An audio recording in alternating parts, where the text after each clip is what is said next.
Do you agree with him? Oh? Do you agree with him? Yeah?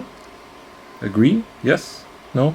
Okay. The sun is shining. We're just back. We went to the seas, went to the ocean, did some deep sea diving, visited Zorga and friends. Then the other day went to the botanical garden, saw the pretty plants and everything. And today we're gonna go to the zoo. Alright, I'm giving you guys on this channel, it's a pretty difficult time right now. We can't travel, we can't go to the zoo, can't go swimming. So of course, I'm bringing the summer experience to your homes, right? Just with this content. So welcome, it's nice summer breeze. We're going to take a look at the Magnolia deck profile today. So of course, Magnolia is one of the main Stoicheia decks. It is used by Megumi in the anime. And of course, it is one of the kind of like main decks, I guess, the main 5 from the start decks. And we're going to be taking a look at the update today. There are a few variants of this deck. There is one that kind of runs the Zorga ride line with a lot of orders, and there's one that runs the Magnolia ride line and also still uses orders. So we're going to take a look at it today. I think the deck is quite fun. It's definitely a bit different from other ones because it can sort of make any board state work. It's basically the playstyle of this deck, and you basically just use it to push for big aggressive numbers and just win quickly. Like, this deck is very aggressive, so if you like those kind of playstyles, then it's perfect for you. So without any further ado, let's get into it and talk about the deck itself. So of course, first things first, as always, we got to talk about the ride deck. So here we are. Of course, the main culprits, the 4 from the start deck. So we have Lotte, Charis or Charis, Lattice, and Magnolia. So let's take a look at the cards and what they do here. So of course, the starter, you can use whichever one you want. You can bait people with the Zorga starter, or you can not do that and just use the one from the start deck. That also works. The grade 1 we have is Charis. So when he's rode by Lattice, you can reveal the top card of your deck, and if it's a grade 2 or less, then you can call it to rear, and if it isn't, you put it into your soul. So it's basically nice. A free +1, doesn't cost any soul blast or anything, just basically, top deck call. But of course, if it is a grade 3 like your Magnolia, or if it's an order, then you can't call it, so that's a bit unfortunate, but at least it goes to soul, which you can use for costs later on. And then in the back row rearguard circle, he actually gets +5k when he attacks from the back row, which is quite nice with Magnolia's effect. So we do run extra copies of him. The only card that I don't run extra copies of, because I think it eats a bit too much soul, is the Lattice. So Lattice says, when rode upon by Magnolia, you soul blast 1 to reveal the top card of your deck, and if it's a unit card, you call it. If not, put it into your hand. So if it's a order, it goes to your hand. So if it's like a ghost chase or something, then that's pretty good. And then back row rearguard circle, when he attacks the Vanguard, soul blast 1, and he gets +10k power until the end of that battle. Of course, in this deck, because you can revive stuff, you have like 2 different cards that revive things back to your board. You can soul blast this out with its own cost, and then basically you just have it in the drop zone to revive and attack with later on. So you can actually use that rearguard circle skill. And then finally, our main boss unit, Magnolia, at the end of the battle attacked on Vanguard circle, you can boss 1 and choose one of your rearguards, and until end of turn, it can attack from the back row, and it gets +5k power. But if you persona row this turn, you can choose 3 rearguards instead of 1. So it's a very nice aggressive deck that attacks from the back row, the only deck that can do that, and that's also just pretty nice. You have a lot of effects that work when attacking from the back row, as you can see by these 2, and even if you don't get the persona right, the deck is still really strong, because then you can obviously just still get 4 attacks, but boost some of the other ones, and so you're still going in for very nice numbers. So that's the right deck, just the main baseline of the deck that everyone should know. Going into the grade 3s here, I will zoom in a little bit. So of course, the only other grade 3 we run is the additional 3 copies of Magnolia for our persona rides. Nothing too complicated, of course. You want to run 4 copies of your persona ride card. Very, very important. Looking at the grade 2s, we don't run any other grade 3s because this deck basically, kind of punishes you for having them. So we run 4 copies of the Duger. So if I waited a little bit, I could have had, all the nice foil Dugers, but foil Dugers don't exist yet, not until next week in English. So his skill is simple. Rearguard circle, we have 4 more other rearguards. He gets +5k power. So there's also during your opponent's turn, keep that in mind. If you have a full board and your opponent doesn't kill anything or attack into anything, and wants to attack into Duger, keep in mind he is going to be 15k on that turn. So very important. I think this card is just nice. It's a 15k, so it's, it attacks for a nice number. And on top of that, if you don't persona ride and you have like just a boost behind him, that's 23. So 15k attackers are always great in any deck, especially in a more aggressive deck like this. Then we have the main triple rare from the booster set, which is the Gunosla. I know I kept saying Gunosia during my box openings. I just misread. I can't read. I'm a card game player. You know how that goes. So Gunosla says back row rearguard circle, when he attacks, count +1 and choose another rearguard and give it this unit's power until end of turn. So if this thing attacks with, let's say, it's 10k base and it gets +5k from Magnolia's skill, it's going to be a 15, and you're passing that 15 to another unit. So basically turning a 10k into a 25, turning a 13k into 28, etc. But of course, if you give triggers and stuff, you can also pass them, but just the power. You don't pass the trigger effect, just the trigger power, which is still really good. But I think you don't need more than 3 copies of this card. Like, I don't think you need to max it, purely because it's the kind of card that, like, it only does things in the back row, and when you don't Persona Ride, you're only really, you know, attacking with one thing from the back row. And yeah, sure, Gunozla would be the only thing, but at the same time, like, you're eating 2 counterblast per turn by using both Gunozla and Magnolia, and you don't have any countercharge yet, or any good countercharge, let me put it that way. So I feel like this sometimes gets a bit too CB heavy, and you can just like revive it from drop zone with a lot of your effects. So I think 3 is fine. Speaking of reviving from drop zone, this is the card that, like, I keep thinking if I want to play 3 or 4 copies of, so you can definitely make space for a 4th one, which is Elenia. So Elenia is really nice, but I do run one more revival card that is not Elenia. The Elenia skill is, when placed on rearguard circle from hand only, counterblast 1, soul blast 1, and choose a grade 2 or left card from your drop, call to rearguard circle, and give it 5 cancel end of turn. So of course you can revive a bunch of your cards that have on-place effects, like the Admantis, spoiler alert, or you can, you can just like soul blast out your own ride deck and basically just, revive something like the grade 2 or the grade 1, etc. It's just a great card. Also, like, mainly because this allows for really good early pressure. Like turn 2, you can just ride up, call this, revive like something you soul blasted out, and then just basically push like 3 damage in one turn on turn 2, which against decks like Bastion, they kind of suffer against that. So I think it's quite nice to have that sort of like big aggressive push. What helps make a big aggressive push is, of course, nice rear guards that give us nice numbers, and of course Admantis is not an exception here. So he was an MVP for Zorga, and he's still an MVP here. Admantis, if you don't know what he does, when placed on rearguard circle, you can choose another rearguard and give it 5k. So yes, when you revive it with something like the Elenia, you can give something else 5k. So you can make an 18k column with Elenia and give like an 8k plus 5, so it swings for 13. And just in general, really nice. Sometimes you can just make this attack from the back row as well. It's just a great card. Cool thing we see at the zoo, right? This is like a zoo visit. We see the cool, the bugs and everything. Elenia is like she's the one working at the zoo. She's making sure everything's in check. But of course, there's a fan favorite of the zoo that everyone really likes, which is our other 2 copies of Karis. So Karis is the one card from the right deck I do like a lot, because he's an 18k attacker basically from the back row, because the only time he's attacking from back row is if you use Magnolia skill, and if you use Magnolia skill, that's an extra 5, so he gets another 5 himself. So 18 is nice. Guarding for 10k is a pretty awkward number in overdress, so I do like him a lot. I think he's just, for that sole reason, I think he is quite cool. And then of course we have 4 of the PGs. Once again, we are running the new PGs from the booster set, because they are very good. Especially this deck doesn't really have a big hand because you're pushing so much, so having the ability to not have to discard for a PG when you have like 1 or less cards remaining in hand is definitely quite cool. Quickly looking at orders though, we are going to have, of course, 3 of one of my favorite cards, Ghost Chase. I think Ghost Chase in this deck is also very, very nice. You have so much revive that you can actually, basically revive Persona Ride targets. You can revive your, like over triggers and stuff and bounce them to hand, your PGs and bounce them to hand. But you can also just bounce stuff like Elenia and then reuse her next turn. You can bounce stuff like the Admantis and reuse it next turn. So Ghost Chase, like in any Stoichia deck, is a really, really good card. I think I've pushed that point enough in the Zorga deck profile that I don't think I need to repeat it too much more. And then the other revive card I play 4 times here as well is the Spiritual Body Condensation. So you can play 3 of this and play 4 Elenia, but the reason why I play 4 of this is because in late game, I don't really need Elenia as much, especially if my opponent lets my board unchecked, or I only have like 1 open space. Whereas like Elenia is like not the best, like she's a nice call target that like can fill up my board, but once my board is mostly full and I just need to get 1 unit out, this feels better. Like I'd rather have a powerful attacker on my board, thanks to calling it out through the condensation, rather than have to make an Elenia and that then calls a powerful attacker, and then have 1 column, aka the Elenia column, that is not doing as much compared to that. So I think 4 Spiritual Body is very nice. I do think this is a staple in Magnolia though. There are some lists without it, and you do run the risk that, you will not, like, you'll whiff basically your checks from the ride deck, right? Because the ride deck asks for, grade 3 or less, grade 2 or less unit card. So of course you do risk whiffing those. That's why people play the Zorga ride line instead when you play so many orders.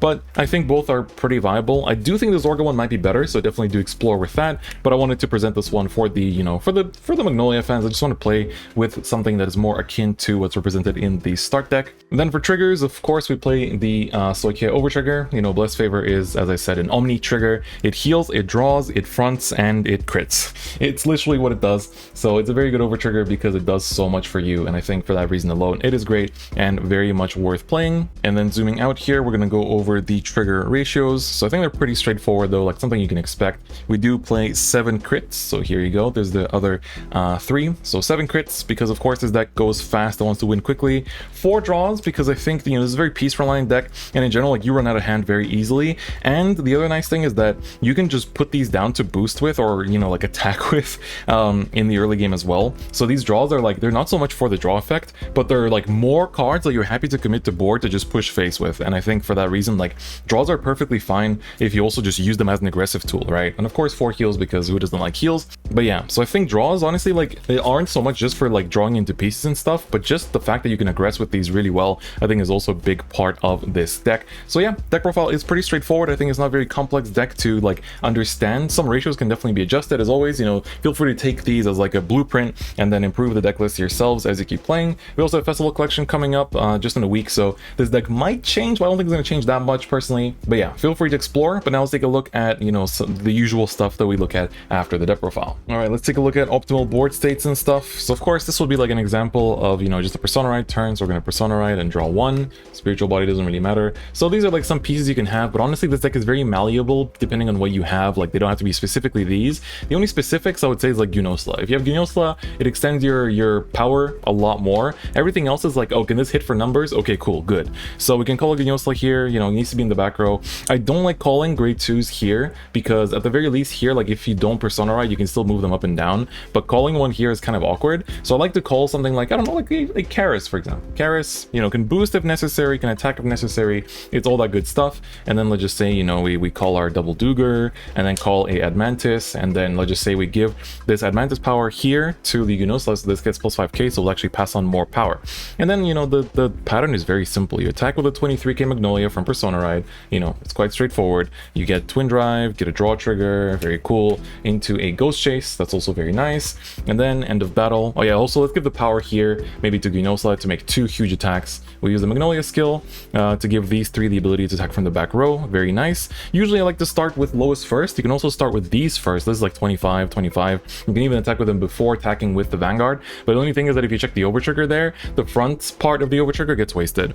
Then this attacks for just 13, it's very small. This attacks for just 18, but of course first, what you can do, rather than going like this, is you can attack with the Gynosla here. So it's got 5k from the Admantis and 5k from Magnolia, so it's 20, plus the trigger is 30, so you can count +1 and literally give that 30 to this Admantis, for example. So this is 30, this would be then like 18, and then this is like 13 plus 30 is 43. So you can basically do things like that. It's a very simple deck, honestly, but just like you need to be able to run through the early game quite quickly. But I think when we do the Mulligan, that will be a bit easier to kind of explain than it is now. So that's just like an example of a kind of optimal board state. Now let's take a look at some Ride deck discards and then look at the Mulligan. All right, so for Ride deck discards, it kind of depends what your opening hand is, honestly. If you have stuff like Alenias to start reviving stuff and whatnot, then you can kind of get away with discarding stuff like the Admantis. But normally, like, depending on your hand, you might need this Admantis to push aggro, so then you don't really want to discard it. So it really depends if you open Alenia, stuff like that.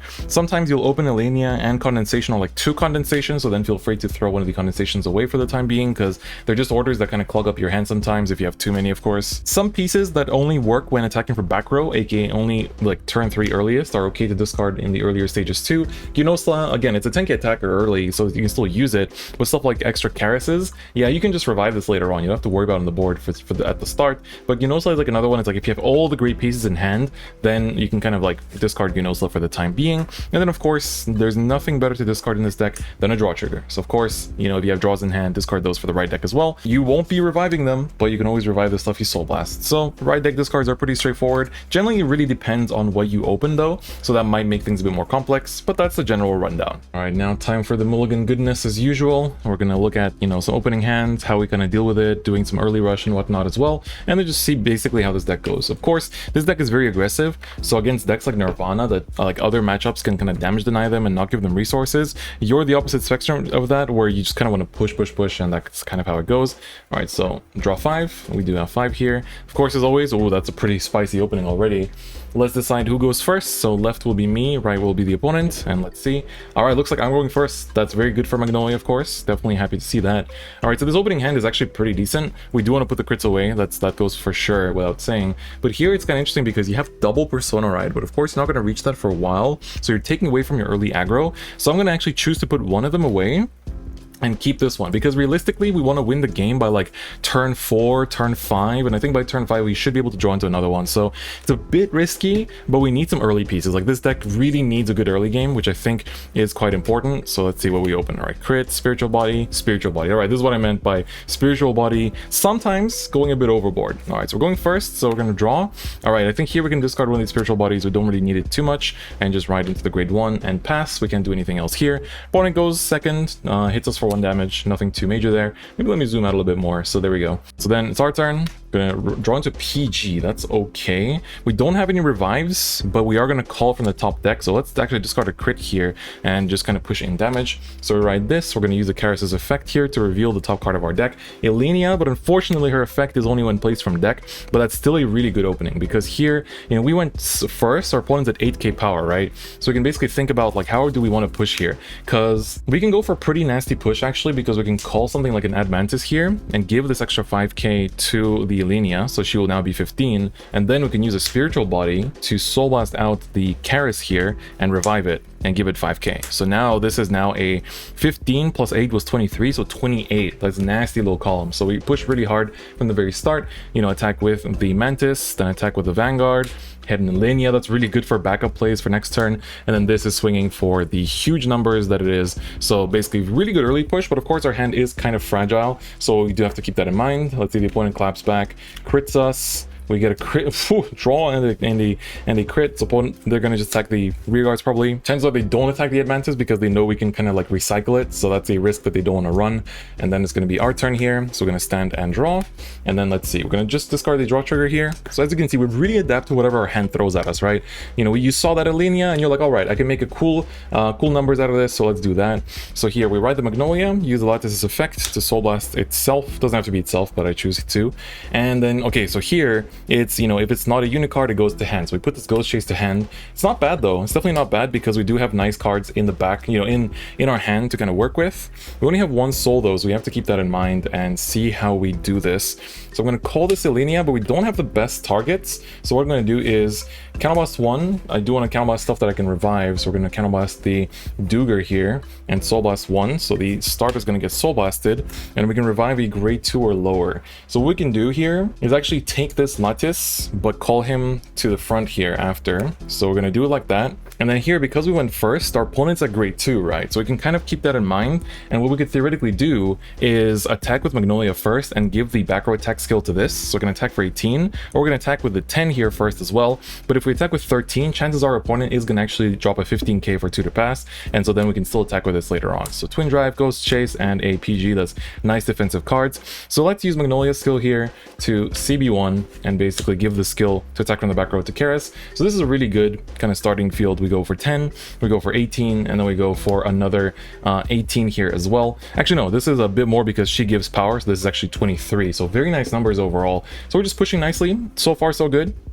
Take a defensive. Let's say they crit us again, we get pushed to 5, and so here we can Ghost Chase. Let's bounce the Admantis so we can reuse its effect afterwards, and then that's probably not enough, so we're going to drop some more guard to make sure that that is enough. Next we can Persona Ride, so that's going to be enough to kind of like, you know, fend off damage. So let's just PG here, you know, to survive that last attack that they throw at us. And then finally we get to the Persona Ride turn. So here we just need enough units on the board, enough soul to field it all. So we Persona Ride and draw. All right, so this hand is pretty interesting because we're basically in a situation where we can do the triple back row attack. So what we're going to do here is we can, because we have Ghost Chase in hand, we can be a bit greedy and call a crit.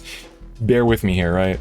We can then call the Admantis to buff up something, because these are now, this is 15, this is 20. 15 can be guarded with just a 5k shield, so we can kind of make that a bit nastier for our opponent. So what we'll do is we'll give the 5k from the Admantis here so it can attack for better numbers. So we haven't seen our overtrigger yet, so I personally like to just swing with Vanguard first, rather than attacking with these first, in case we do check the overtrigger that gives us the front.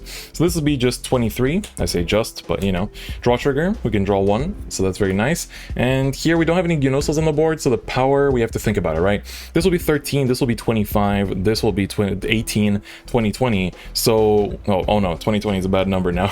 We can give the trigger power to the Admantis here, and then of course Magnolia's effect at the end of the battle will counterblast 1 and give these units +5 and the ability to attack from the back row. You can also give the 5k to your front row units when you don't have like a full back row, and you know, they can attack from the back row, but the 5k is still very, you know, very important and can win you games. We've seen it win games for a fact, actually. So then we just basically swing with the Persona Ride buff. So this is 20, this is again 20, and then we basically just attack here with 18, you know, asking for 10k shield again. This is 23 now, which is a nice number, and then this attacks for 25 if we Soul Blast, which we will, and that's gonna be that. So pretty straightforward deck, I would say. You really just adapt to whatever your opponent throws at you, and then like next turn, you know, we have Ghost Chase that can basically take back this crit, and then we can guard with it. So things like that. It's pretty straightforward how that works, and I think overall this deck is pretty simple to understand and to learn, and very satisfying to play because of all the aggression that it does. So, what did you think? This was the second Stoicheia deck that I've featured now, so we're slowly taking off all the boxes. We have both Brand Gate decks, both Stoicheia decks, and of course, Verina's coming up soon. I know a lot of you guys have been waiting for it. It's basically my main deck, but I wanted to give it extra justice, you know, by giving an extra detailed